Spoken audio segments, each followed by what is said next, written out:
Okay, I will begin with a story. A story about email I received from TeamCity, and it informed me that 27 test cases have failed. And my first reaction was like, yes, finally, so much of bugs I will be able to register.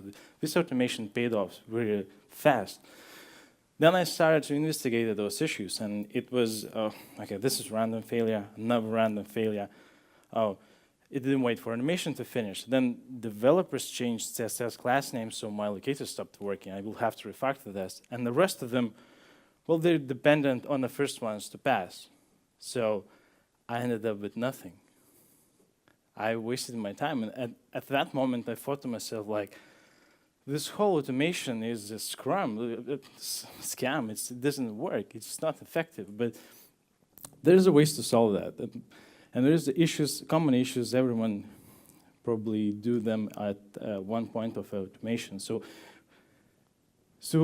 we're gonna cover, the first issue would be about delusive test results. So it's directly related to that report. So why it's important to avoid that, how you can avoid that. Then we're gonna switch to difficulty locating elements. So is it the only way you can use like XPath and CSS to find chain elements, find the parent of one, and then find the difficult to find elements? But there's a way to do that more easily, and I'm going to show you how to do that. Then we're going to switch to test data maintenance. So you probably noticed that if you increase the amount of test cases you have, you increase the test data required. And because of that, you increase the maintenance for it as well. But there's a nice thing you can do regarding that, so it would not have any maintenance at all. Then we're going to switch to fourth issue, and it's demanding test infrastructure. So if you compare how much you need to run automated tests on your local machine and on your continuous integration environment, there's a lot of cost involved. So how much of procedures you have to follow, infrastructure changes, and so on. So there's a ways to actually save on that, and I'll show a few of them. And then we're going to talk about overcomplicated code, how we end up with this technical debt, and how to avoid that. But before that, who am I? I'm a test engineer, and I have more than 5 years of experience in that. But I'm a converted, because 6 years ago, I was a developer. And there was a really nice company I wanted to sneak in. I didn't manage to do that as a software developer, so I sneaked in as a test engineer. And I thought I will work my way around to that. But I really actually liked doing testing, because there is more activities which actually I like doing and give me satisfaction. So I didn't need to only do coding to get that. So I stayed there, but I used a lot of developer gained skills in my daily work, and it was the first homebrew application I developed myself. It was sending XY coordinate clicks to Android application, and just navigated through that, taking screenshots, and then compiling report with baseline screenshot and the currently taken one. And the only thing I manually had to do is just scroll through that report and just assert if there is any failures, if any differences. So it just illustrates how I look at all the regression. I just really lazy about it, and I want to do automation. Since then, I worked mainly on making it more stable, make it more scalable and sustainable. So I work at DevOps, and DevOps International, US-based company, which mainly works with Fortune 500 clients. And because we work with the best, they expect the great results from us. And one of those aspects are quality. So quality is the key principle there. And that allowed us to hire more than 70 test engineers in our Lithuanian offices. And this is a huge amount of testing capability with experts from automation, performance testing, manual testers, and security testers. So it's a huge collective knowledge where we can share our experience, bounce around the ideas, and improve on them. So it's a place to seek mastery for me. 30 plus. It's not about my age. It's a project size I'm currently working in, and it had more than 30 engineers at peak. So we have 4 Scrum teams working on the same product for more than 2 years. And we have bi-weekly releases. So you can imagine how much of a functionality, how much changes we introduce after each release. And the regression is the key here because our users are using the system daily throughout the whole day, and there's hundreds of them. And it's business related. So if it's not working, our client losing money. So automation really helped in that, ensured the results were constant and the quality was there for them to enjoy the actual using of application. So let's start with the first issue. So it's about delusive test results. And you might think that, well, it only takes, like this false positive, it only takes like a half a minute to actually assert that it's a false positive and it doesn't do a lot of harm. But please consider this, that it demotivates the whole team. If I'm a developer and I want to use that automation and I see that I just committed something and tests start failing, but I know that there is a false positive, then I'll probably ignore that. I would probably don't want to waste my time investigating that.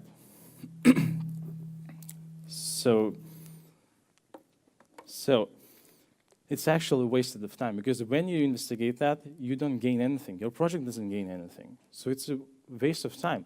And if you do the math, if you have, for example, 5 minutes check for that failed test cases, you do that 5 times per day because you have often new builds, it's 25 minutes per day. It's more than 2 hours per week, and you can scale it up to the months, years. So it's an actual waste of time. You can do something more challenging during that time. So, and it also decreased the effectiveness of test automation because automation have 2 main points. So first is to let you know that there is some issue and how to reproduce that. And the second one is ensure that your application still performs as expected and you can release that to production if you have a great coverage. So you lose the second one. You don't know when the application is actually performing because it's randomly failing and you don't have that trust. So effectiveness of automation is actually decreasing. And it actually might hide bugs.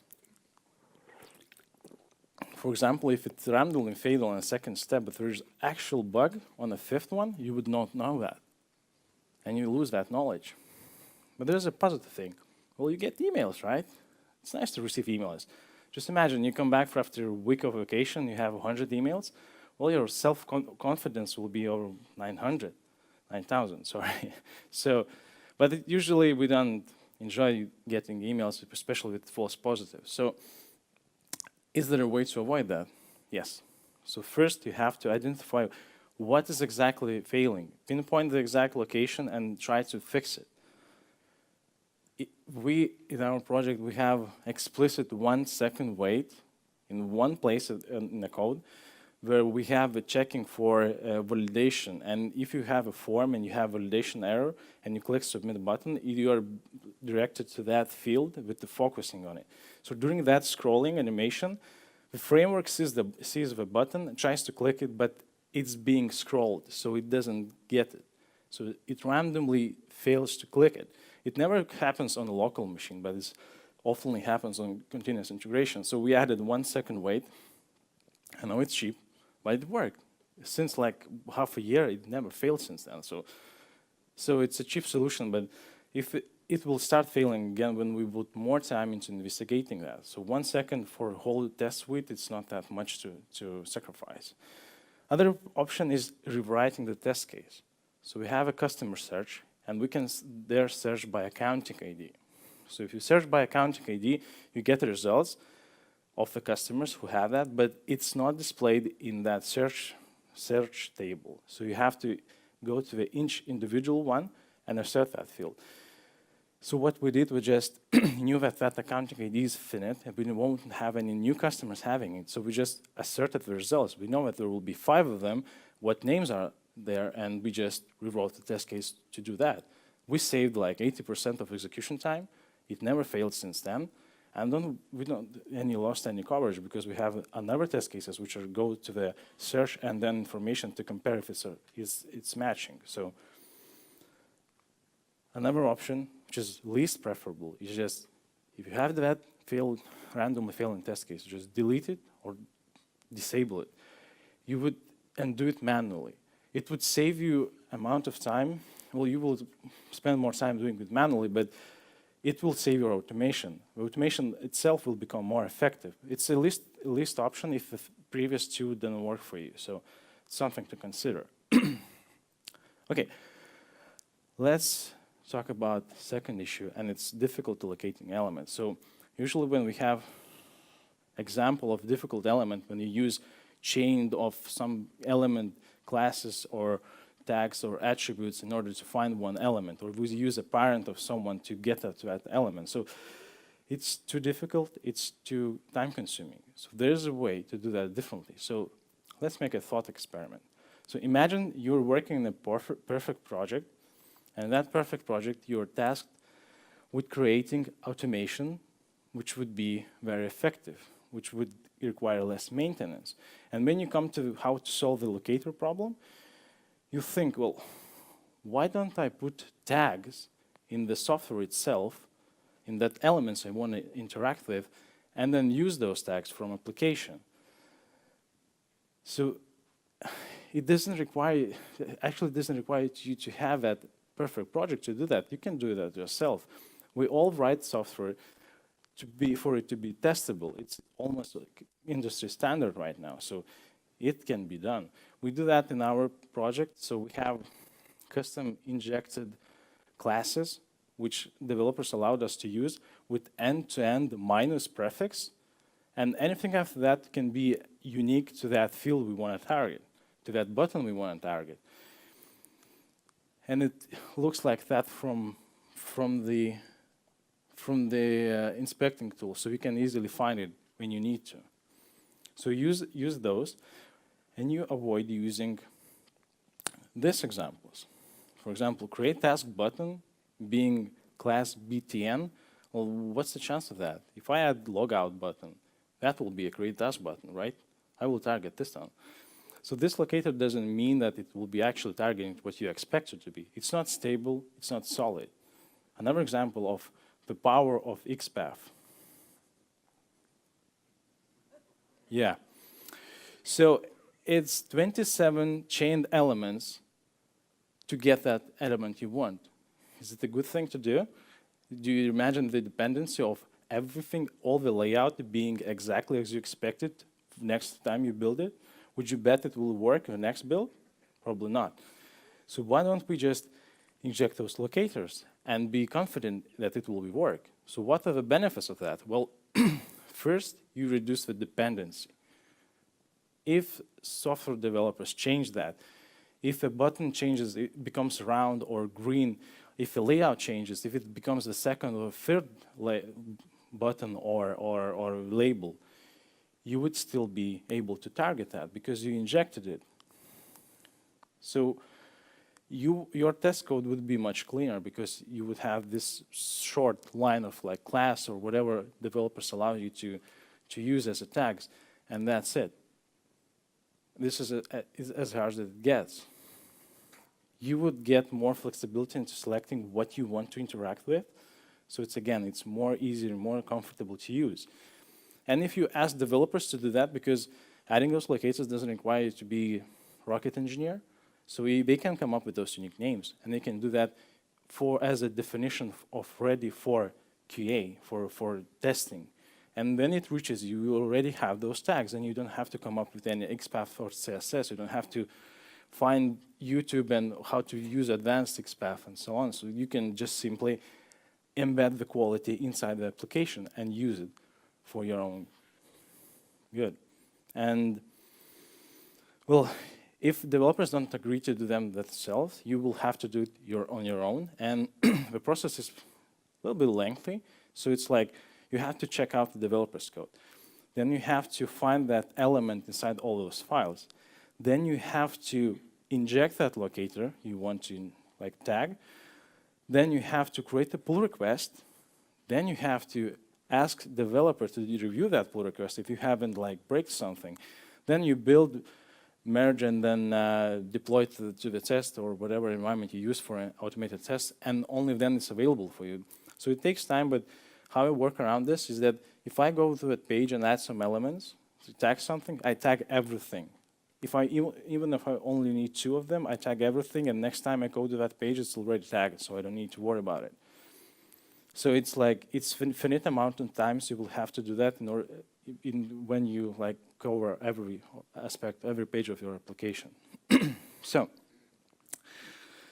it requires basic HTML knowledge to know in order to add them. But if you're writing end-to-end tests, probably you already have that. So you're covered, you're fine. Okay, let's switch to the data maintenance. And I would like to make a quiz. Really interested in how are you managing your test data. So please raise your hand if you don't use any test data, if your project is simple enough that you don't need that. So is there anyone? Great, so we're all working on complex projects, nice. Okay, so who is using same end-to-end test steps in order to create the data? Anyone? Okay, yeah, few, nice. Is there anyone avoiding UI and just directly posting the data to API in order to create it? Is there anyone? Yeah? Okay, more, yeah, nice, nice. Is anyone using SQL scripts to add data to the database directly? Nice, the same amount of the API. Okay, is anyone using database backup with all the test data there and just restores it in order to have it? Okay, only few. Well, we use the last one as well. And we find it really stable. And the thing is, it's fast and reliable. Like, what's the chance of database restore failing? Like, it's like pretty slim.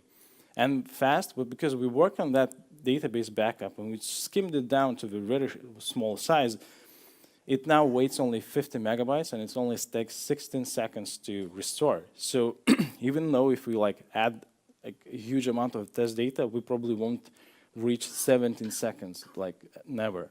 So it's stable. It doesn't matter how much data you add there, you will have 16 seconds and everything is prepared for you. So it cuts the execution time. It's much more faster and reliable. It's easy to manage because the only thing you have to do is just know the UI, how it works, and log in with that user to that database, add test data, like through UI, how you normally use the system, and click create backup. That's it. The next time you restore it, that test data is already there. You don't need to know API, you don't need to know SQL, nothing. It's pretty much simple as using the system. It doesn't create any garbage data. We restore a new one before each run, so it doesn't increase our performance, doesn't decrease our performance because of the collected garbage data. And if we have some failed and we want to investigate something, we don't have to browse through all the timestamps and find the latest one created and then assert that and check what's wrong there. So we always have this fresh one, and it's easy to debug. It takes less maintenance in the long run. Just think about it. If you create end-to-end test steps to populate your data, you're dependent on them being in sync with how the application right now works. If it changes, you have to maintain those. If you use API, the same thing. API name might change, the path might change, it might be deprecated. The payload might change, the attributes, anything changes, you have to maintain that. Your application have to be up to date with those APIs, new standard. And if you use database, well, your table name might change, column name might change, new field, required field might be added, so you will again create yourself future maintenance. And with this approach, the only thing you need to do is just apply the same database changes you apply on your testing environment. The same ones should be applied on end-to-end test environment and new backup created. This makes the data in sync, and that's it. I mean, no more maintenance. So it's really reliable, but it takes time to implement. It requires some infrastructure changes and procedures changes, but it's not hard to do. And probably most of the stacks of your project actually support that. Okay, so let's switch to the fourth issue, and it's about demanding test infrastructure. So in the previous, in the keynote this morning, you heard about DevOps. So this is actually really wide and powerful. So you can use that methodology to automate your steps you perform to do repetitive tasks. For example, restoring database, it could be automated. backing up database could be automated. Everything that's boring and repetitive could be automated, and machines are much more efficient at that. By doing that, you will reduce human error. Because if I would forget to deploy latest database changes, my test's probably going to be failing. So if I automate that, that's going to be avoided. It speeds up the workflows. For example, we need to restore database before each end-to-end test run. So because we would need to run the restore and then wait for 16 seconds and only then start automated test, well, it's not that speedy. But if you will build a chain which requires for end-to-end test for a database to be restored, that will be done for you more efficiently, automatically. And this will help you do more self-sufficient automation. So don't stop at making tests automated. Automate the whole automation as well. It helps you be more productive and helps you do more challenging things. Okay, so another thing we use for infrastructure is database routing. So this allows us to use multiple databases on the same environment. So we have some users are routing to the first database, so this could be manual users, and all automation test users are routed to the second database. So we can restore that second database at any time without anyone else feeling the effect. So it's really independent. We have so much isolation from anyone else affecting our data. And we create more databases too for our development of automated tests. Because when you develop a database, automated test, you want to restore your database at will, add new data there, and create a new backup without anyone else affecting you. So you can do that with another slot. Just use a specific user, and you are redirected to another database. So we didn't stop there. We use on staging environment as well. And on staging, we have performance tests done on one database, regression tests done on another database, and UAT done yet on another database, without them actually interacting with each other. So it's really easy, and we even didn't stop there. So we went to production and used it for performance testing, for smoke testing, and for casual users database. So without our performance testing affecting any data, creating any garbage data, we avoid that with minimal amount of environments. So what are the positives of that? Well, you actually automated tests and manual tests testing the same build chain. So what you deploy to test environment being tested. So this is gives you more reliability of what you deliver. It cuts the execution time because only what deployed on test environment is being tested automatically as well. You use less environments. In order to scale, we only need to add another database. That's it. And make new routing rule for specific user. We scale development cells as needed. So if we want 4 people develop automated tests simultaneously, we just add another database, and that's it. Create them. New user said, yeah, use this one for your development needs. But there's negative thing. Well, it takes time to implement. This requires application changes for user routing, and it requires some time to do. So it's a little bit more harder. But it's doable. Okay. And not all builds are tested. So if previously we had an environment where all builds are being deployed and automated tests are being running, so in this way you might lose some coverage. But probably you don't need that because you only care about what's being tested automatically right now and manually. So this might not be an issue for you, but please consider that before choosing this option. Okay. The 5th issue is about overcomplicated code. So I have a question for you. Would you consider that the quality of your end-to-end tests can be inferior compared to the application code? Would you use arguments like, well, it never reaches the production. Why should I take more time into writing it nicely?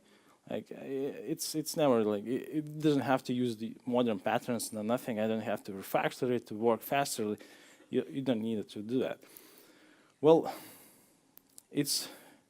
It's as the previous keynote said in today, that you are a quality advocate. Everything you do should be quality oriented. Do not exclude yourself from writing a quality code.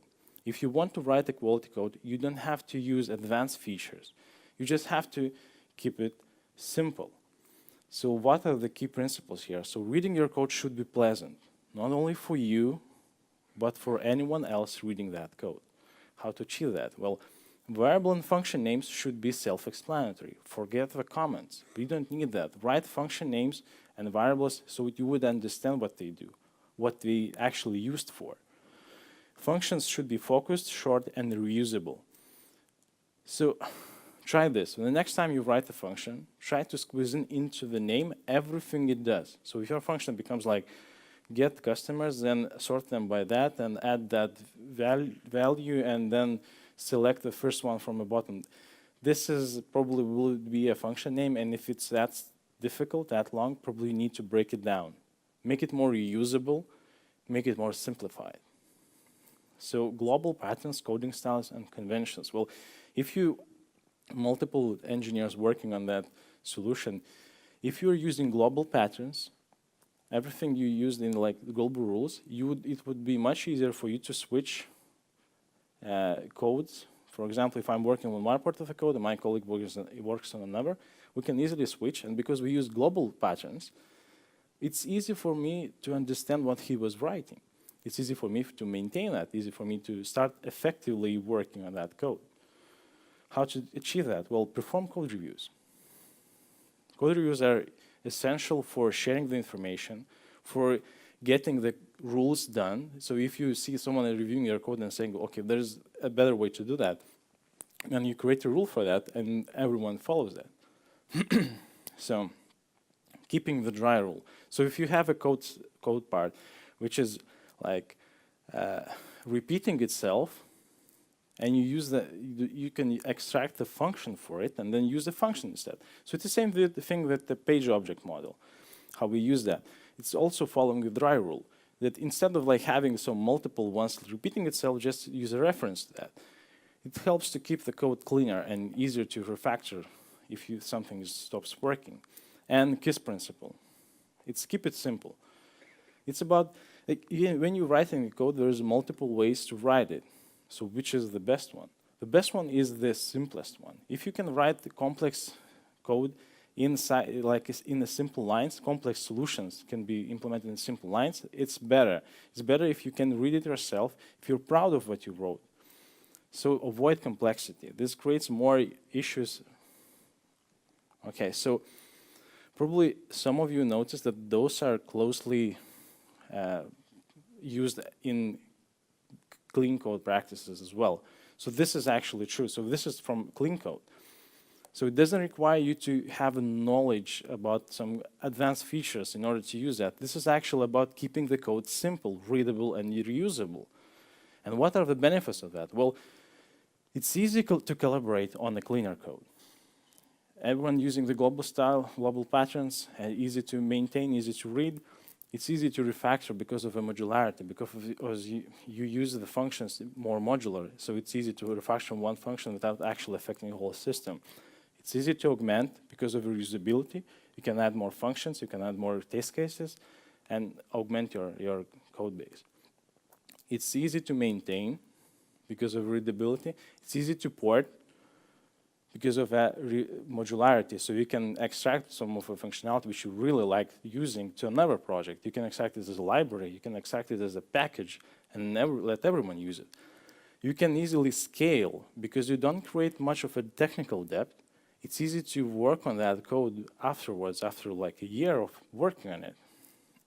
So if you line up all those words, and if you connect the first letters of them, you would get the word cramps. And cramps is something that happens to your eye when you see a dirty code. So it's something like that. So try to avoid giving eye cramps to others and yourself after reading your code after half a year. Okay, so how to do that?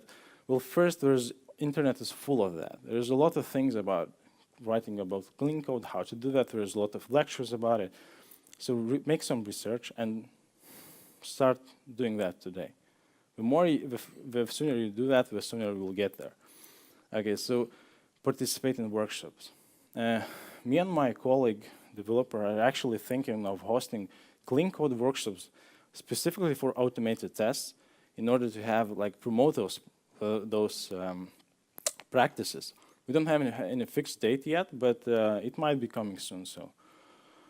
And maybe someone else is doing that. Maybe in your company you're doing that, but maybe for developers. But you can invite yourself too, because clean code is not that difficult to understand. And the third option is ask developers. I would suggest avoiding junior or regular level developers because they have a mindset of if I can use advanced functions, then I prove myself as a great developer, which is not really true. The key here is just making it as simple as possible. And try asking seniors because they are already there. They don't have to prove anyone, and they start using it more simplified. So, collaboration with developers. We do collaborate with developers, and we have great results for that. They helped us locate elements more easily on the page. We wrote a script which would highlight all our end-to-end something locators on the page. They helped us use static code analysis, which helped us write better code. They helped us do debugging, so we're not now limited only to console out. We'll have more functionality to debug, so it's much easier to do so. And they help us with complex implementations. So this is about uploading the attachment, then downloading it, and making sure that the file size and the file name is as expected. So they helped us implement that. We didn't have any ideas how to start doing that, but they did. Also, we did parallel execution with reporting capabilities, which is really nice. But is everything that comes from collaborating with developers a good thing? Should you lose your awareness? No. There is bad things from that collaboration as well. So be aware, and this is a few examples. So one of the developers used this one in order to change how we declare our variables. And you probably noticed already or not that the first one is actually incorrect. This is an example of incorrect usage, and the second one is correct. Let me zoom in. And he just made a mistake. This is an honest mistake, and this is what we did. So developers are also human, and you should review that code. You should review what they do, what they commit, and if you see something smells, then ask questions. This is another example, but this is about overcomplicating. The red line is something how they first pushed the repository, and after a code review with test engineers, we suggested them using that one from the green one. So if you're using the first one, you need to know Lodash, you need to know maximum functionality, and you need to know the syntax, how to use that. It's much more complex. There is actually more places you can make a mistake, and this stops working. It's harder to maintain, and it's not simple. And there's a way to write it simpler. So these are usually, they do tend to overcomplicate the code.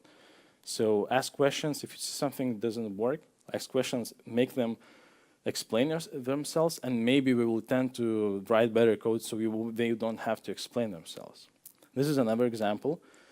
And that longest line is having two mappings and multiple transformations.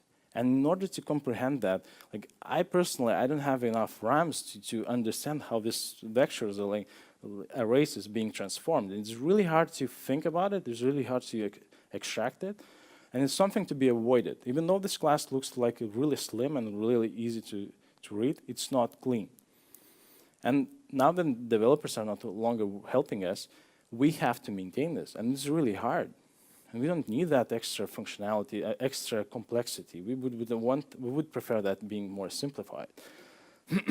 Okay, so today we covered 5 issues and how to solve them. Well, first is reducing false positives to 0.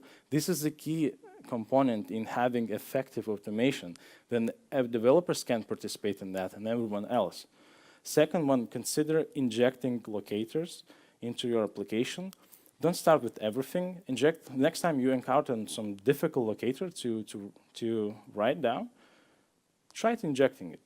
And maybe you will like that. Maybe you start using it more often. Another thing that consider database restore for test data setups and teardowns. This is really effective, so you might like it as well. Invest into end-to-end test infrastructure. It can not only save you time, but save you environments and thus save you costs. So this is really nice, and managers love that. And promote clean code practices, not only to test engineers, but to developers as well, because they tend to miss that. Okay, and I have a favor. So tomorrow, when you come to work, please remember all these 5 topics. And if you have any of those issues, then try to implement one of the solutions, the one which is easiest to implement. When you start doing that and you will get the results, please contact me on this personal email. I'm really interested to know the feedback. I'm interested if you are successful, it's good to know that you are actually, I'm actually helping. If it's not successful, then maybe I can help you out. Maybe there's an easy thing that could be changed and it will start working. And if it's not working, then I'm really interested to know that, well, I maybe need to change something because I'm actually not helping. Okay, so I'm really looking forward for the feedback and any questions?